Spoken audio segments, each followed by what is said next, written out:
Hello everybody, welcome back once again. Got another quick Clair Obscur Expedition 33 video for you here. So this time we're going to be talking about the Act 3 weapons for Sciel. Now, similar to the other weapon analysis videos that I've done here, I'm going to be doing this based on the weapons level. So I start from the lowest and work our way to the highest. So the lowest level weapon that's acquired in Act 3 is the Lithicin. So this is acquired in Lumiere. From one of the Lumiere citizens. Now, it actually comes from a mage citizen that looks a bit like Lune, which I did find to be a little odd.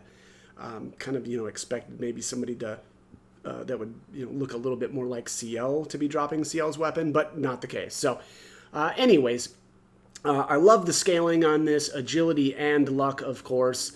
Again, my favorite stats to scale off of. It says here, during Moon, all allies have greater rush. During Sun, all enemies have greater slow.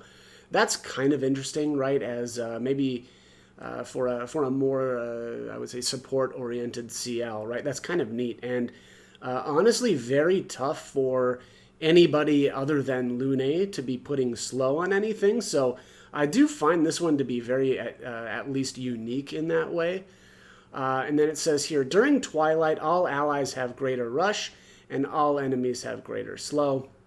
So that's, kind of interesting too. So it's basically either Moon or Twilight, and allies have greater rush, whereas during Sun and Twilight, they have greater slow. Again, very interesting, right? To be able to slow with someone other than Lune. 3 AP, I guess Minoko as well can slow, right, to some extent. So, but anyways, 3 AP on applying a buff or debuff, and once per turn. So that's really cool too, right? Being able to just get a ton of extra AP, essentially, really during any of her, I guess stances, if you want to call them that. So yeah, very, very good way to get a bunch of extra AP though, which of course then is going to allow her to fuel her other abilities. So very cool weapon, honestly. Again, love the scaling and very interesting in terms of some support for you. Next up is the Gulison. So this is found in the Endless Night Sanctuary from the Gestural Merchant Anthony Poe.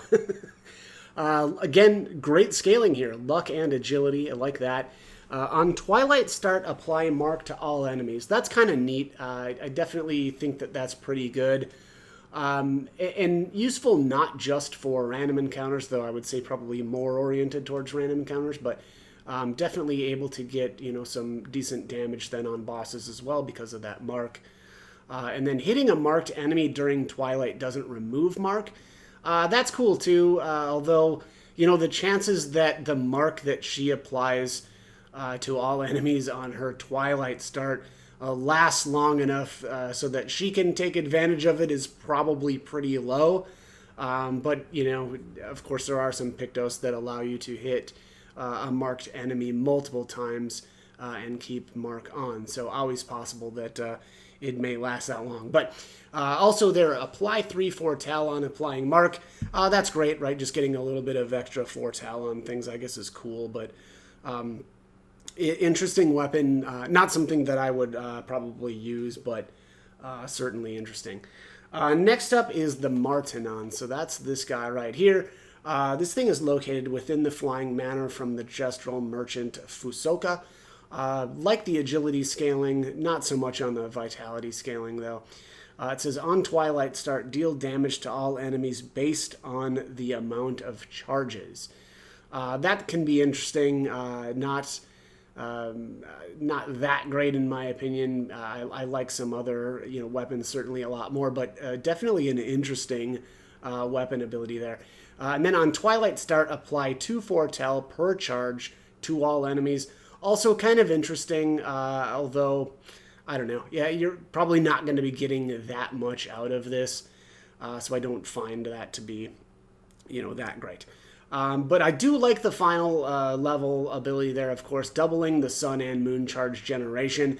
Of course, this just kind of the weapon. Of course, all of these abilities are, getting some benefit from having more charges. So then obviously the level 20 ability there synergizes really well with those other two. So again, interesting weapon, but not something that that I would use.